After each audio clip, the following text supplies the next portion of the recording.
Okay, so we're going to get started. We are very excited to have Ben Gearey with us today.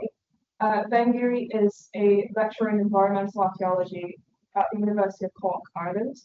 He has a wide range of research interests, generally linked through peatland and wetland environments, including palaeoenvironmental and archaeological records, communication, policy, and practice, and how these things interface with other disciplines. So welcome, and whenever you're ready. Thank you. That's brief and to the point introduction. Is that all right? Is that close? Yeah. Okay. Well, firstly, thank you everyone for coming along. I know it's a bit of a dead zone type of year, particularly anyone who's got marking responsibilities on the academic front. So thank you. And thank you also for the invite as well. Thank you to Anne, who I met at the TAG conference in York last Christmas, yeah, blimey. We gave a great paper there actually, and we had a really good chat afterwards about that stuff. So yeah, thank you for inviting me. So this is the paper, and there's a lot of kind of voices in this talk, and some of the names are up there, and a few other names will come through as we kind of proceed. In fact, one of the voices at the back, my wife, in collaboration on various projects, Rosie, is at the back of the room as well. What is this paper about? I was trying to work out earlier. It's about audiences and it's about engagement, and it's about something I've been trying to think about recently, which is about why we engage, who we engage with, and how we engage. And none of those things are massively new ones, but as you'll see, when it comes to peatland archaeology and heritage in Ireland, we have a specific set of, I suppose, challenges, issues, problems might be the word, and we'll come on to some of those shortly. So Sorry. So it's a tech is always just a. Oh, there we go. Always check the tech. So yeah, this presentation, it starts with there's a short intro, which is what I'm kind of wittering on about now. I'm going to slightly explain the title, Are We the Baddies? And then I'm going to come back around to that towards the end of the talk. The midsection is going to be about some work we've been involved in over the last, I suppose, 10 years now, really, around engagement with different, in inverted commas, publics and communities in Ireland and further afield, using aspects of the peatland archaeological record, in particular, as we'll see, some direct engagement through making and remaking of various artifacts and objects. So that's kind of what it's going to be. So does anyone know this sketch, like that Mission Webb look sketch? Are we the baddies? Now, just to be clear, obviously, the use of this quote in no means suggests anyone is a Nazi or has anything to do with that reprehensible ideology. The point of this, I've actually stolen the title. It comes via a colleague who's actually Stephen Hadley, who's based actually in Montfort, just down the road from here, who is doing some really interesting work on cultural democracy and management and audience engagement. There's really interesting work in all of that sector going on. And this is a project I've started recently with Steve, where we're trying to do a bit of kind of cross-fertilization about some of these issues around democratization of culture versus cultural democracy. Okay, so that's kind of some themes in here. I'm not going to deep dive into that. But this title is stolen from Stephen's chapter, Are We the Baddies? Audience Development, Culture as a Vocation, and Democratic Cultural Policy. So that's kind of that kind of flying title. I'm going to come back to that. Also, as we'll see in Ireland, there are instances where archaeologists are literally the baddies or can be seen as such. Okay, and we'll come on to a couple of instances of that shortly. So what does that mean for engagement, how we engage and how we think about heritage and how we value heritage? Anyway, so yes, Wetland Wednesday. So as I've just heard. So yes, this is a map of Ireland. These are border mountains bogs. So these are the once raised peatlands. They used to look a bit like that of the Midlands of Ireland. Border mountain being the peat extractor until recently, responsible for draining, extracting peat from these bogs for energy supply. Okay, that stopped recently. It's kind of stopped. So that's what most of the former raised mires of the Irish Midlands look like completely barren post-industrial deserts. So these are the ones that are being restored and re-wet at the moment. So that's kind of what we're talking about. The bigger context here again is Bord-na-Móna. So Bord-na-Móna recently, I say recently, I don't have to check the date because it's not that recently, 2021, eventually ceased all industrial scale peat extraction. Now, why is that? Okay, and again, it's this. I'm not going to go into that in detail. Again, this is kind of Rosie's bag more than mine. It's to do with peatlands, biodiversity, natural capital, carbon, all that kind of stuff that we're all really excited and engaged with at the moment. And that all intersects with heritage in different ways. And that's a little bit in here, a little bit, but probably a different talk as well. It's not really that simple because the decision was made to halt peat cutting and peat extraction in Ireland. And it didn't get halted for a variety of reasons on some bogs, and that eventually led to Ireland being taken to the European Court. Again, I don't know if any of you noticed that. This is a couple of years ago now. Failure to enforce the halt of peat cutting and peat extraction in certain areas. Okay, so automatically this ties us to archaeology. So again, it's probably quite a few of you are aware. There's lots of archaeology from Irish bogs, and here's just a few examples, and some of these are relevant, we'll see shortly, so I'm going to come back to them.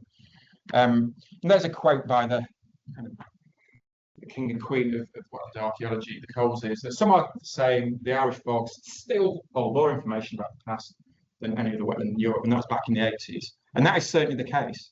Now, how do we know that? And this is the irony, of course, is because of the extraction. So the peat extraction exposes the archaeology and largely destroys it, almost, but not quite all of it, at least stuff in the Bord-na-Móna bogs. So a huge loss and destruction of heritage. And again, there's a few kind of few well-known-ish kind of things on here. Here's a test. What's this on here? What's this?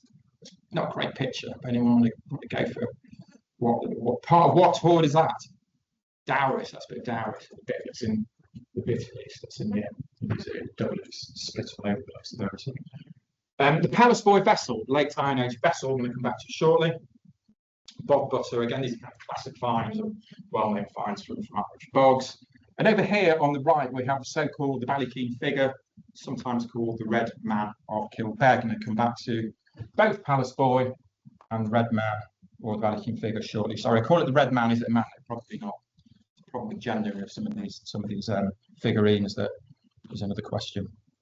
Okay, so we can think in these terms. I don't know if anyone knows this paper by James Williamson et al. Absence Heritage. So again, this is the idea that you can see the quote there: the destruction of heritage, tangible and intangible, and the impact of that clearly on different forms of narratives, cultural amnesia, identity, and all this kind of stuff. Now, okay, so far so obvious. The ironic thing, kind of, in peatland and wetland archaeology, these definitions sort of pass through each other. So we've got deliberate direct destruction by peat cutting, and just to note, and this is where the baddies thing kind of comes in a bit, that's not always by Bord-na-Móna. So this is the remains of a late Bronze Age huge trackway that was destroyed by a British peat extracting company in Ireland a few years ago, caused a bit of an uproar. Okay, so deliberate destruction of heritage. This site over here, I'm not going to repeat the test. That's flag fen. So that's CAU's excavations of flag fen, big Bronze Age alignment, drying out. Okay, so the water table was at flag fen, Peterborough, too low, can't be raised. Flag fen is falling apart in the ground. Okay, so we have this kind of perfect storm for a lot of organic archaeology, direct destruction, if you like, indirect destruction by kind of drainage and poachers, what we see in flag fen. So this problem is kind of what we call absence heritage. Now, if we step back towards Ireland and we think about peat cutting, and here is kind of one of the we are the baddies, are we the baddies? Sorry, and that is this. So peat cutting, particularly cutting by hand, it's what we call turbary, turf extraction, turf peat, is regarded by many communities as a form of cultural heritage. So this protects our cultural heritage. This is a bog group who want to continue cutting peat. Okay, so we have this clash, in theory, if you like, between an intangible heritage right, the right to cut peat, and the destruction or loss of cultural heritage through peat cutting, because most hand cutting in Ireland, it has no archaeological monitoring of it at all. So anything that makes its way to the museum is only because someone has decided to report finds. And sure enough, there's a lot more finds that make their way to the museum in that way. So again, this is difficult in terms of discussions about the impact of peat cutting, whether peat cutting should be stopped, its impact on heritage, its impact on communities. And this is also tied to a number of other issues as well, I'll come back to in a minute. So you might go, okay, so there's all these sites from Irish bogs, and there are quite a lot, as we'll see in a minute. What happens to them? Do they end up in museums? Do the finds end up in museums? Some of it does. Most famously, the Bog Bodies exhibition at the museum in Dublin. Who's been to that? No? Yeah? Okay. So the Bog Bodies exhibition, human remains here. So that's Connie Cavan, like the most kind of compelling of all the people that finds the bog bodies. Like you mentioned in the archaeology, so almost anyone like general public bog bodies, everyone loves a good bog body. Actually, really, really rare finds. And again, really ironically, most of them are found and partially destroyed through peat cutting as well. So they're partial. We don't know how many bog bodies have been destroyed by peat extraction. Probably quite a lot. There are some great museums and visitor centres. The Corley Iron Age Roadway Visitor Centre in County Longford that has a section of Corley 1, the Great Iron Age Roadway, preserved and preservation. So there are places you can see heritage, peatland heritage in Ireland. But on the whole, it's been poorly communicated. So this is kind of, I suppose, where I'm kind of started off, or where we started off with some of this work 10 years ago. Large scale loss of heritage. Obviously, what remains in peatlands has added importance in theory. Okay, but we don't really know how many sites survive. That's another story. But just if you look up here, this is a review we carried out in 2013, and you probably can't quite see the graphic. What this is telling us is that basically, of around about 4,000 archaeological sites in broad domain peatlands, that is what we call the status of them. You can see the red being destroyed. Okay, and everything else is like, frankly, by now, by the time peat cutting stopped, that data will probably all be red, all destroyed, or most of it known about. Again, there's an irony here. When the Just Transition Fund was launched, so the Just Transition Fund is a fund that allows economically supporting communities who are reliant on peat cutting, commercial peat cutting, largely in the Irish Midlands. Just Transition, which again is a concept that extends back into the 80s about protecting communities affected by green economy, if you like. They actually chose to launch it, the politicians, at the Corley Visitor Centre. I find particularly ironic. So all this heritage and kind of launching this fund at Corley. Okay. And again, like, what else is at play in here? Post-colonial context. And again, there's a huge books and conferences on this, you know. The colonial denigration of Irish was atrocious. And these kind of representations, this is a cartoon that appeared in the British press in 1812, I think it's William Allen's, you know, Irish bog trotters. So there's a lot of stuff that's tied in here. And again, to make this very personal, so when I stand up and get to talk about the loss of peat heritage and peat cutting, I was really conscious of being stood at the front with my English head talking about people's heritage with my English accent. So it's a lot of complexity kind of packed in and tied into this. And again, this brings me back to this kind of about in terms of are we the baddies and how we negotiate this and how we talk about value and how we think about different communities. And again, that comes back to the cultural heritage stuff. We'll come back to some of it. Anyway. Right, so look at something a bit more creative, maybe. So this is the Palace Boy vessel under excavation, the wetland unit in 2001. It's Conor McDermott. There's the vessel, wooden trough, Iron Age wooden trough, carved out, big piece of alder. And it's used, it had the really, ain't no Southern Road, really nice object biography of this. But no, it's used, it's created, it's used for a bit. At the end of its life, and it is the end of its life, it's a bit cracked and broken and a bit burnt. It's carried out into a bog and it's pinned down in a bog pool As you can kind of see, it's been exposed by the peat cutting there. This is tall bog, so the fine spots just out in the bog there. And this brings us around to some work where we started thinking about communicating and communicating these kind of archaeological artifacts. So just as we'll see in a minute, this vessel is not on display in any museum. In fact, the National Museum of Ireland stores absolutely full of wooden artifacts, like shelves and shelves from bogs. Anyway, palaeoenvironmental vessel. And this is a project that started against back in 2015, where I found myself talking about palaeoenvironmental vessel in lectures about wetlands and wetlands archaeology, and saying things about making and creation. And I thought, I have no idea, I'm not a woodworker. So that led to the palaeoenvironmental project, involved the very excellent Mark Griffiths, who's a woodworker. So there is the palaeoenvironmental vessel. We went to view it in the museum. There's Mark, there's Kathy Moore in the middle, archaeologists from UCD. I mean, no artifacts out of here, that's just part of their warehouse, and that's the vessel that's been conserved, but not on display. So we thought, well, what we'll do, and I say we, I meant Mark. Mark said, well, we'll get a bit of money and we'll remake the palaeoenvironmental, which is what Mark did. And that was documented and recorded by Brad Donald, who's an artist, photographer, ex-archaeologist. But we carried that out I love this picture, like we talk about materials and construction. This is like, Mark made the decision early on, this is all the wood chips from the palaeoenvironmental he's process of carving it. I just love that, such a good picture. And we did this at Methilmara, the community boatyard in the Cork City. That was also really good because I was a bit worried. I thought, like, we should some crazy archaeologists turning up there. And we thought, in a really kind of pompous way, I thought, like, who's going to be interested in this? And actually, yes, that was loads of people interested in it. All the woodworkers, in fact. And Mark had great conversations with Seamus up there, who's like a lifelong woodworker, about wood and about making and creation. And all of a sudden, I was just like learning so much about processes of making in a contemporary sense, but how that makes us think about the object in the past. And it also completely by kind of chance opened up this in an audience kind of way.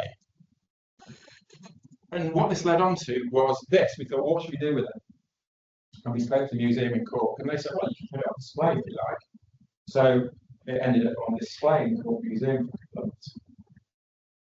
And we put a sign on it that kind of said, please do touch and mind out for the splinters. And it became an object that became subject to quite a lot of discussion and interest. And there was an open day at the museum, and we went in, the school groups came in, and we had some fantastic discussions around the vessel. And what we did was we kind of printed out some outlines, because the thing about the vessel is we didn't know really what it's for. There was those ideas, but we didn't know. So we started asking people, we started asking the kids. We provided them with this little outline of the vessel, said, draw us a picture. And this is kind of what we got, and I love this stuff. It ranges from, this is a trot, a sickly animal thing. And this one here, like from one of the kids, Ben Gearey, especially crafted for Child King or Chief of that time. It's a fascinating book of that era. So straight away, we kind of get this really interesting engagement. And it was really nice because people would come and say, well, what do you think? And we kind of go, we don't know, what do you think? So it led to this kind of really interesting kind of to and fro. And then it went in some really strange directions because someone said, well, was it a boat or a really small boat to be towed behind another boat? And we go, well, don't know, let's try. So we spoke to the local canoe club and towed it out, and someone tried to paddle it, and guess what? It's not a boat, which is what the brave canoeist said in a very pithy outfit. And then something else we did, and this was fun, and this is where these things go off at really strange angles. Let's just see if this is going to work. Hopefully you can hear that controls. So this is what it looks like. This is William Floyd with his replica of the long shaped horn or trumpet. That's the palaeoenvironmental vessel. And that's Sol Kelly, who's a percussionist. And this came from Brian when Mark was working the vessel, going, isn't it resonance on the acoustics? This is amazing. And this led to this idea of why don't we get someone to play the vessel, which we did. And it led to what we call palaeoenvironmental sounding. And there's a kind of clips online if you want to kind of look at that. So again, it's taking us some really kind of batty directions. Are you ready for this one? This usually gets an R. So go on. Thank you. Someone else said, was it a cradle for a baby? And then we had, just to say, we had a volunteer, friends of ours, just had a baby. They said, oh, you know, we can test it in inverted commas. And so that's the Palace Boy in the Palace Boy vessel. He probably never lived up to that. So what else did we decide to make? So I told you this is kind of a rambling thing. It's about making stuff. And we were just talking about anthropomorphic figurines, actually. And we did a few of those, again, we used kind of oil. This is the Granite Idol. I don't know if you saw this one. This was excavated by AMS a couple of years ago in another wetland area. Hit the press, 8 foot tall, pagan deity. Was it? Don't know. This is Kathy Moore recording the artifact. And that led to, like, again, the Crock and Business Centre said, oh, because it's nearby, so they said, oh, we really love a replica, could we make one? So yeah, we did. We co-opted a bunch of people and remade replicas. There's 2 of them now, actually. Someone got jealous more of them. So we remade the Gauntlet kind of figure. That's actual size. Thing. There's actually, you get quite a few of these figurines in Ireland from really the Bronze Age into Iron Age, and they all have these strange slots, ribs maybe, more kind of like head and shoulders. And again, there's a few people who might recognise it here as well. There's Aidan Sullivan, that's Eve Campbell from Eric's, Kathy Moore again, a few other people. So it was a kind of great fun. And then just because we couldn't get enough of making figurines, we had an event with some local artists. So we had lots of discussions about woodwork and how you work wood. And that led to Brian saying, well, why don't we invite some artists along? Purposely not woodworkers. So we did. Again, we had a great day at Method Mara with a group of artists from Cork. This is Kat Gamble, she's a ceramicist. And this is her creation. So we basically talked about figurines and we showed pictures and made suggestions, then we let everyone loose with some replica axes, some wood. People made figurines, some better than others. Kat's account of making her figurines is really interesting in the blog. She talks a lot about materials, materiality, and how working in wood is obviously different to working in clay. And how she says you kind of fall back on these basic motifs like slits for mouths, slits for eyes. So again, if you're interested in that, do have a look at the blog. There's a lot of stuff on there. I'm going to come back to this in a bit because what to do with these figurines and what did we do with the figurines. So finish on that. So whilst we're on figurines, to come back around, this is the Ballykeene figurine or the Red Man of Kilbeck. Here is the National Museum store, so you can look along there on each side. Those are all conserved wooden artifacts from Irish wetland sites, and they just stretch on. It's like seeing James or shelves, loads of artifacts. And most of them, that's since heritage of sets, it will never see the light of day. Vacuum figurines not being displayed anywhere. I kind of like this picture. This is one of Brown's pictures because it almost looks like an autopsy or something. This kind of examination of this strange, almost alien artifact on a metal table. So again, this is Mark. We teamed up with the Heritage Council in Ireland for the European Archaeology Days last year, the year before, Australia. That's Claire Naylor, my colleague. This is a schools day, so Mark spent the day remaking his replica of Ballykeene there, and the school kids came around. We engaged in conversations with them about the figurine. And again, this was, from a kind of engagement point of view, this was fantastic because again, we gave them all, we handed out this outline and we asked them, we said, what do you think this was? And again, these are just a couple of examples. It is unprompted. So one on the right there, Dara, symbol of peace. Each mark represents something. Connor, I think it was to keep track of how many people died. Or an animal was scratching it and then it fell into the bog and died.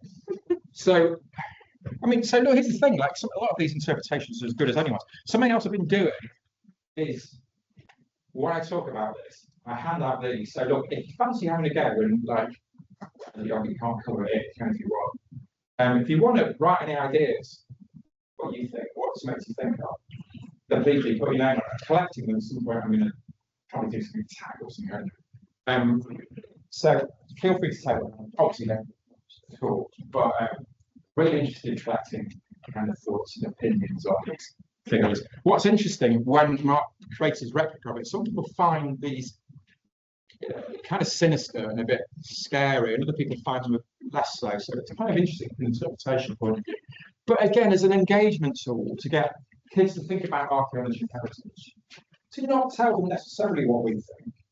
And also, here's another thing, to go back to the peatland side of this, is this allows us to talk to this audience about peatlands and wider importance. So why is this preserved? People will say, why is this important? Why is it preserved? So we can talk about preservation. It's another kind of form of engaging and communicating heritage. So there you go. Very interesting. Had some really, I've had a few of these. I did in Cambridge a bit ago. We've got some real whack suggestions. So it doesn't have to be serious. What do you think? Anyway, so something else we've done is we collaborated with the Glucksman Gallery in Cork for an exhibition called Environmental Archaeology, Unearthing the Landscape in Contemporary Irish Art. This was with Chris Clark, Fiona Carney, the Glucksman. It says curated by in collaboration. I'd love to claim some kind of huge collaborative curatorial voices. I didn't have much, but it was wonderful to work alongside professionals in terms of curating, exhibitions of contemporary art. And the idea was to also bring into the conversation some of these themes that we touched on, so particularly peatlands, heritage, climate change, biodiversity, all these kind of discussions and themes. The image at the start of the talk is a detail of this piece by Katrina Lee here. There's Katrina's work at Critical Zone box study 1, 2, and 3. And I love this quote, which is in some material from her work. Surfaces hold and observe what we project onto them. Far from an understanding of surface as a superficial veneer, surface hits depth and is full of tension. So I don't know if you can see what you're looking at there. So this is actually part of the negatives that have been cut up and reassembled and then blown up into the image you see there. There's images, bits of bog surface and bits of geotextile fabric from bog surface restoration as well. So it's assemblage. But I mean, her work's brilliant. Myself and Rosie stood with Katrina and had this fantastic conversation around peatlands, at this idea of surfaces, cut surfaces, and all sorts of stuff. So another really nice way in some of these discussions. I also put this in here. This is a piece of art that's in the exhibition by the artist Nigel Rolfe, 2011. It's a video installation into the Mire, and this is a looping video of Nigel Rolfe falling into the Mire, falling into a peat bog there. And I love this. The fact it was originally shown as part of one of his solo exhibition of sculptures. And I love this last sentence. An exhibition that received aggressive negative reactions from the market press at the time. But what's interesting about this piece of video art was he intended it as a kind of commentary on the economic crisis at the time, but it kind of has come back round as a piece of relevance in terms of its contestations around peatlands and after use of peatlands in the present day. Okay. And again, as part of this, we the Glucksman held a workshops with local school children. About 800 school kids came through, came to see the exhibition, Environmental Archaeologies, and then were asked to respond to a number of themes that we kind of devised with the Glucksman's education department in terms of aspects of heritage and peatlands. And they produced just these fantastic kind of paintings, but also it's fantastic clay art. I mean, this is a bog body. That's a bit what you make of that. But this stuff was, this is someone sinking into a bog. So again, the key point here was this was another way of finding conversation with, I suppose, a group, in this case, school children, people with most most of the statements of diversity and climate, to think about peatlands and landscape, but not just in the context of carbon. Frankly, carbon is dull. Okay, like trying to talk about carbon is dull. Trying to talk about archaeology, exposure and loss of deposits and importance of rewriting is another way into these conversations. I must admit, as you can probably tell, I absolutely, I like. Geez, I'm not sure, you know, probably you have this sometimes, like you spend a lot of time working and trying to engage things, and sometimes what's the point? And this is really wonderful and quite emotional, and I mean, not it's not me, but like just being part of this, seeing their exhibits from this, and I love this. This is someone, one of the kids, this is Bogman. Look at Bogman. Look at what Bogman does. Bogman goes around telling people about bogs and how old they are. This bog is over 12,000 years. What's the bog?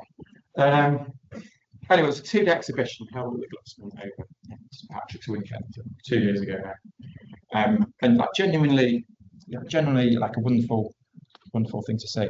Now, here's the thing I was just talking about. Originally, with the Glucksman said, can we get some archaeology to display alongside contemporary art? There's a whole other talk about how that didn't happen. But in the end, Fiona Carney said, well, can we get anything from the bog? Can we get some bogwood, some just natural wood from the bog? And there's loads of that all over the place. So me and Rosie went off to Corley Bog. We grabbed a few pieces of mouldy old subfossil pine, probably 4,000 years old. And we were a bit embarrassed because they were like, we're going to put it as part of the display alongside these wonderful bits of art from Katrina Lee in Admiral. I was like, oh God, this is going to be really embarrassing. But here's the thing, and here's the kicker, and we were just talking about this in terms of pots and what people, become interested in, like kids become interested in. Like, apparently, the kids love this. They were like, went mad for it, and I find it really interesting. I don't know why. It's like, but it's not a lovely piece of, it's not even a work piece of wood. It's not an archaeological artifact in the strictest sense, but apparently it got the most discussion going, almost anything that was in display. And I love this, the response to it. By Ellie, is it Ellie? Yeah. The bogwood. It's very light and different, great, and it's a bit old. There you go. That's actually. So yeah, I don't know what to make of that, but like just objects and things that engage people that you kind of we think, well, just probably throw that in the pile. But just to be clear, and I love this, not everyone's response is necessarily quite that sophisticated. As part of that, we asked people what artifacts or objects do you think should be preserved for future generations? Sandra Bullock and an orca. I don't know why. If anyone can explain that to me, whether there's a connection there, I don't really know. But there you go. There you go. Okay.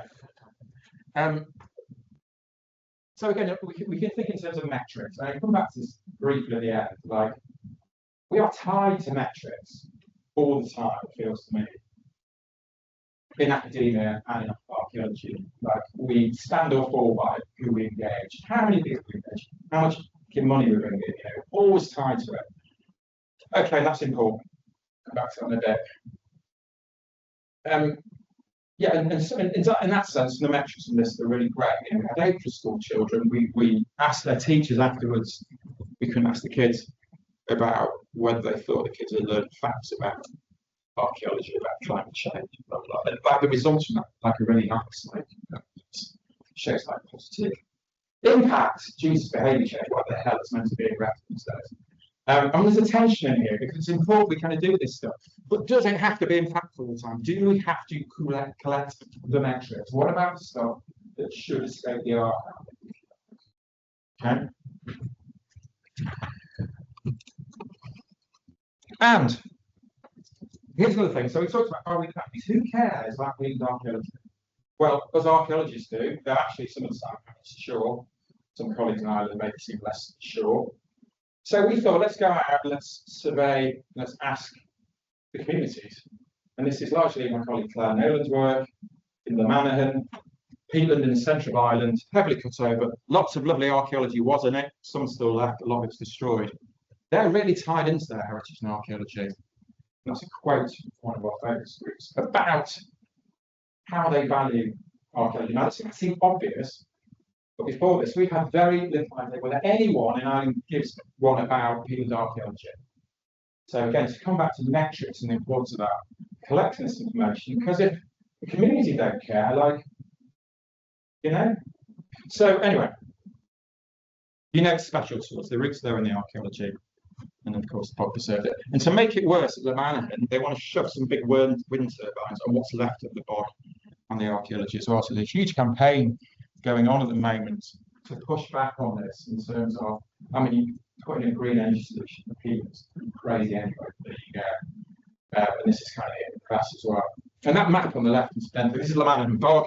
That's the kilometres. The spots are not important. That shows you the density of archaeology that was and or might remain. So we're not talking about sites that are all there. We're talking about lots of sites. I think there's about at least 400 sites, so there are probably multiple sites. So the impact of, ironically, re-wetting of bogs and green energy solutions on heritage and what remains of archaeology. Should we care about it? Do we have the time and money to care about it in the climate crisis? I'm not sure about that. So other stuff we tried to do also was talk to the community and some of the bog groups about that, about how they felt, and here's just a few quotes thrown up. I'm not going to pull you through them, but things like, makes me more aware of the range and importance of archaeological material to be found in peatlands. So again, this is, I suppose, encouraging from our point of view, because peatland archaeology, it belongs to the people. However, but here's another thing, this is Are We the Baddies #2. This was a comment from one of the focus groups, because what's happened in Ireland is certain peatland sites have essentially been made redundant records. So in other words, for formal purposes of the RMP, the Record of Monuments and Places, those sites have gone, they don't exist anymore. And this is not gone unnoticed by some communities. You can see here, there's something there that's a bone of contention. If something that's important to be recorded, it should stay on the record. And there's other quotes that I won't show about a certain, what's the word, a certain disbelief in some of the archaeologists who were doing some of the impacts. The EIA work story around the archaeology. I won't show that. But again, are we the baddies? Sometimes maybe we can be perceived as such. Okay, so look, I'm going to tie up now, but I'm just going to look back around to something. I've talked a lot about metrics and impacts, and it's good, and I'm not suggesting it's not good and important that we do this and try and show people their heritage, absence, heritage that's lost or gone or destroyed. And like I say, 4,000 sites, almost all of them gone. But stuff that survives, as we've seen, some on display, very little, a lot, some of it conserved in a warehouse and sorted. Now, to go back to the figurine workshop. After the workshop, Cat gambled and that lot. What should we do with these figurines? And then someone, I can't remember who it was, might be Brian, said, well, why don't we just go and do a guerrilla deposition of them somewhere? So we did. So we took them to a woodland somewhere at West Cork, and we set them up in a kind of glade just off one of the paths. And you can see someone there in the picture. Just far enough into the woods to be visible, be paying attention, and not right top of you. And what we noticed over the years was we got desire line, I think the word is, of people who were noticing them and coming into the woods to look at them. By 2025, they'd almost all got, they'd kind of fallen apart. I think it's not a long time. Now, the reason I show this is because I really love the idea of someone wandering into the woods, going, what the hell are they? And whatever conversations were or weren't started around these, did people take pictures? Did they go over and talk about it? Did they go on the internet? Did they find anything about figurines, archaeological figurines? I don't know. I don't really care. But what I love about this is the idea of this kind of value of something that we do that escapes the archive. We can't capture it. It's kind of gone. It might be something, it might be nothing, it might be fleeting.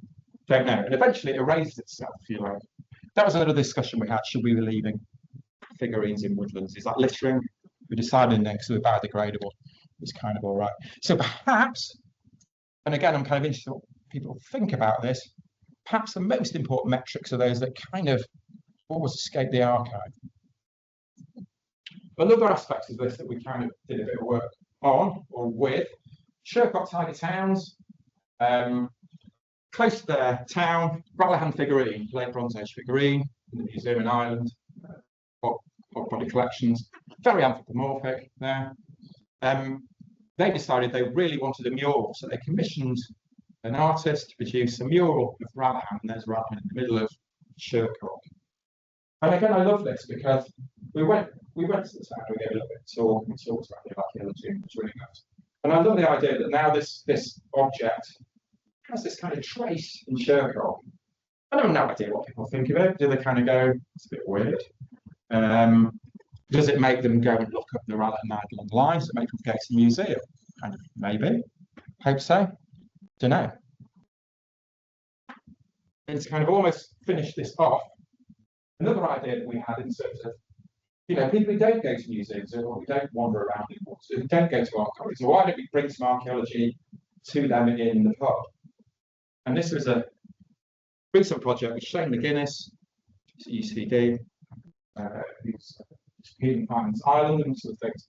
And we basically produced, or rather the artist in the middle there, Ellen Gray, produced a series of designs for beer mats or drip mats, not endorsing drinking alcohol necessarily, with biodiversity facts and archaeological artifacts and short bits of text and a QR code. So that idea again of bringing heritage into a space that people can engage with if they want. Now, as it happens, you can track the metrics from the QR click. It's not something I've done. Anyway, right, look, I'm going to stop now. So to come back to, are we the baddies? Like, I played around with some ideas there. Some of this is half full. See what you think about this. That's the quote from Steve's paper. I'm going to read it out because I think some of it might be worth looking at in terms of archaeology. So he says, is audience development bad? The question suggests a moral dimension to this seemingly benign practice of arts management. Moreover, the idea of engaging more people in arts and cultural activities as being in some way wrong seems, at face value, to be counterintuitive. The idea that the arts are a public good has long been implicit in the discourse on public subject and culture, not least in the Keynesian and ensuing art council models. Implicit in that idea is the assumption that what constitutes arts and culture, and therefore which cultural forms are good, has already been decided. What follows from this line of thought is a need for mechanisms to democratise access to that good culture. Audience development has long been considered as one such mechanism. So,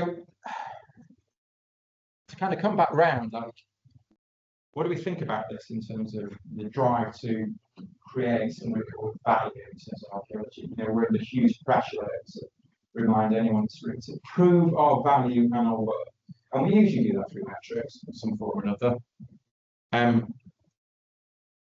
To what extent is that kind of like feedback loop that we're always probably going to lose out on, in a sense, okay?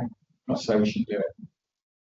And the bigger kind of conceptual issue, how do we think about audience development in terms of wider development in the cultural heritage sector, which is a huge amount of work going on, which is partly why I'm trying to do some work with Steve around this, to see what we can learn from each other, and particularly these debates around, and I actually think archaeology is a bit more advanced in this, the democratisation of culture versus cultural democracy. One is top down, there is bottom up, but they're both issues when we think about audiences and people that are trying to reach. Where does archaeology locate itself in these debates? And the very last quote, promises to me. This is Brian Eno. I'll leave you to read the top one by Brian Eno. What a great cultural commentator, Brian Eno, when he's familiar with his work. But I'll leave you the last one here, which I love. Why am I doing this? The question that always precedes something worthwhile. And I'm going to stop at that point, because the point of everything talked about in terms of peat and stuff, well, we didn't set out with much of a plan. Like, I think we've done some stuff along the way, we've learned some things. It's probably brought up more questions than answers. And if you're really interested, we also use with the Heritage Council, Springs down there, also available. was going to actually, it's available in Irish, also available in English translation. So, and I'm going to stop there. Thank you very much for listening. I appreciate it. I kind of went a bit all over the place, but I hope there's been something there that's kind of maybe been interesting, or maybe a few ideas, comments, criticisms. Really happy to hear them. But thank you so much for having me. Thank you everyone for coming.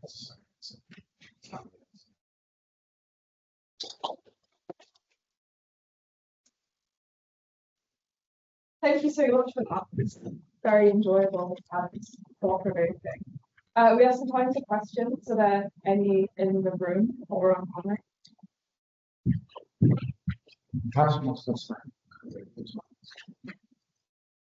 Thanks, Ben. Yeah.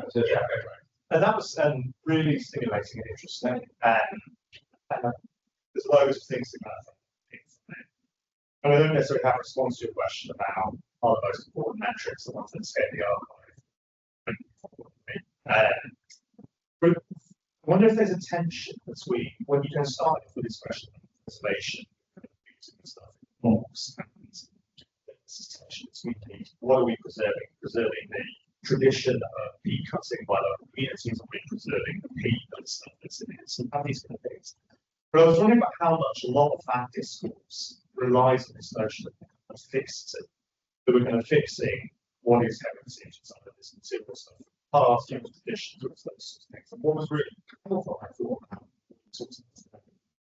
is that the processes you went through weren't fixed. They were always basically in the process of becoming something else. You know, you're encountering an artist, you decide to do something, and you take it to what is an instrument, and then you end up playing it, and it moves on. And so there's this continual creation for you, rather than this kind of return to a notion of fixity. That to me was a kind of really productive way of thinking about archaeology in general, but also steps us outside of perhaps that tension of top down. Because you have this interjection of this third thing, the other, the parts, the material, the encounter, the force of those different things. And each of those made me think about how, in that sense, as archaeologists, we're in this really interesting position to kind of intervene in all kinds of moments where these kind of seem like quite stifled or opposed positions, to actually try and just go off in a completely different direction and to end up somewhere where you're building a kind of set of figurines in the forest somewhere and just leaving them and seeing what happens. That somehow is a much more interesting outcome than resolving, oh, the right thing to do with peatland is preserve it all in situ, or dig it all up, or put a wind turbine it, whatever it might be. And so, obviously, it's become clear that I don't really have wealth of questions to come out. But I think what really struck me, therefore, is that in these kinds of archaeological projects, which I think are much more common than we sometimes let on, but rather than kind of proceeding with a research to a conclusion, what we actually do is intervene and then follow these kind of dendritic lines that brush off in unforeseen questions. So managed to formulate a question. I guess the question is, how do we go back to doing more of that in archaeology and less of what happened day X in the past, or how do I please community Y? How do we forge and sustain these proactive, creative, engaged, and emergent projects in our time? No, that's yes, thank you. No, you put that really well. I think it's kind of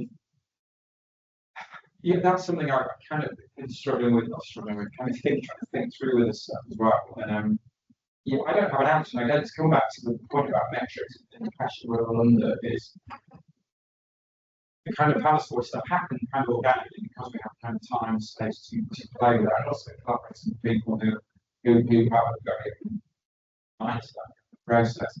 And I guess in a formal sense, like if one wrote a project for a funding body, you can get funded for it. So again, to bring that around to this kind of tension that we absolutely agree, again, it's not that you guys are really interested in, valuing archaeology. Why do we bother doing it? And again, that tension between collecting metrics, you can collect those metrics and say, well, those people pay, and so they are, and school is this and that. But we're not curing this, obviously, and in the era of restoration. This is another dimension I didn't talk about. In the era of restoration people, so little money goes into heritage. It's part of restoration. This is something mostly work that they talk about. So there's another. So I'm not answering this is a bit random, but yes, it's completely right. And I don't know the answer, but it also comes from a certain amount of luxury that one has, or I can have to explore this, and also like really good collaborators around. People are just happen to do stupid things like, well, like why don't we play the vessel? Like, and again, we did two signings. One we did at the museum, and I thought something going to laugh at us. People came in and like sat down and like engaged. There was this like sense of just getting, break their eyes at minutes. Where's it taking you? But you kind of just have to follow it. Sometimes it goes somewhere really that you don't expect. Other times it just paints it out. So sorry, that's not so much time. Thank you. Yes, I think the framing will actually kind of think through it. Any other questions? I'm interested whether anyone's drawn ideas of the. I realise I never had such a piece of paper. I've got an Apple pencil, so that's what's your mark. Well, look, you can hand out this out, that's just as fabulous.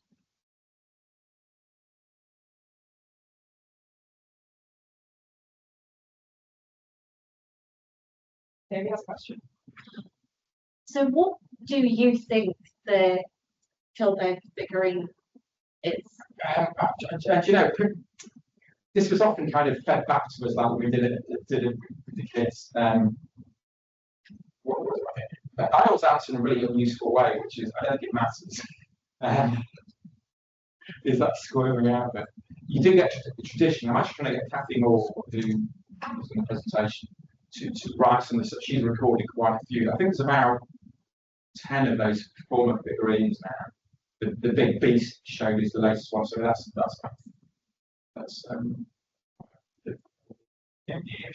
others are trying to get back into the project. So this tradition, it seems to be largely Irish, carving these weird figures with the notches. So we say that ribs, so those ribs. So I think figures that are starving. I don't know. But then someone else made the point that like because we only see them in peatlands, is that just that they survive in peatlands? Like, was it taken out? So I don't really know. As we look at them within the tradition, and it depends whether you regard it as something that is warding or protecting a pathway of warning, or does it represent someone, a figure? Someone very amusing with the beast after it went up. Someone was like, "That's a bloody ladder." So I think someone did try to climb. So I don't know. I'm quite genuinely like generally open to it, like against collecting thoughts now. I'll put them together and see what comes out. But to be honest, the kids' idea is well, as good as anyone's. Like this is what probably shouldn't have played. Like someone like, and that's just a couple of highlights. Someone came up, someone really dark, like something like really dark. And a bit like the Palace Boy, you kind of, one of the Palace Boy pictures was someone's like this little coffin, drawn it with their body, like over it. So I don't know. Sorry, is that helpful? I'm not asking a question. What's anyone else thinking? Anyone else going into this? What do you think, Ollie? Snake. Yeah, some people see it's top down, so it looks more like that. Yeah, something like but the bend on it gives it a real movement. But something else that we talked about was that this is like a really interesting angle. Like you obviously need a curved piece of wood. So the question then was, in the original construction of that, was the idea you went into the woods to find a bit of wood, or did someone see the bit of wood and go, yeah, that's really interesting and making creative view how one thing is like another. But the motion we did carve one that wasn't curved, and it's not set, obviously. That curve gives it like movement. Very strange. What was the I think about 30 centimeters max. So it's got 2 meters. So it's kind of like okay, but compared to the beast, which is like huge. So what that seems to be the end of the tradition. But that Gordon kind of side that's not been published yet is absolutely that's the side of it. What comes up now with some really weird stuff going on. When we were first digging this site, we went to see what this looks like prehistoric metal dates going on material. It's actually it's calculation of that bench. Some really weird stuff going on. also big figurines and all sorts of stuff. So when that's appears, you can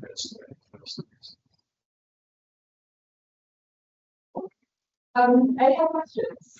Or shall we continue the figurine discussion at the moment? So a bit of admin. Tomorrow's Museum Studies lunchtime seminar is going to be with Alexander Gooch from Starbridge Glass Museum, discussing pursuing net zero in museums in the Midlands most award-winning. Next week, we have the material laws masterclass, so we actually have two seminars rather than just the one. One of them will be on Tuesday and one of them will be on Wednesday. Both themes are on care, so we have Astrid Van Ooyen discussing anticipation and care in the Roman world. Then on Wednesday we have Hannah Cobb talking about post-human pedagogies of care in archaeology and heritage. And I've also been told to advertise something about using medieval manuscripts. Yeah, you might have missed the start. Okay, that's currently ongoing in Bob Burgess, if anyone is desperate to find out why people make manuscripts. eating. Oh, I thought I'd missed. I don't know what that's about really, but it sounds interesting. And yeah, thank you very much to our in-person and online audiences. And we will be going to the car in a bit.